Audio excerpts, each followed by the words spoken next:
कारण की मला वाटलं नव्हतं, की एवढा ग्रेड 6 किंवा ग्रेड 7 मध्ये एवढा चांगला रिझल्ट येईल.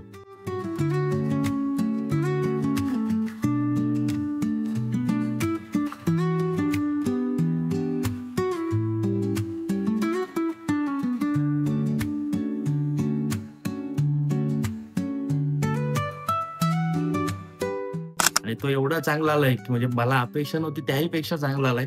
त्याबद्दल मी न्यूरूट्स यांचे खूप खूप आभारी आहे.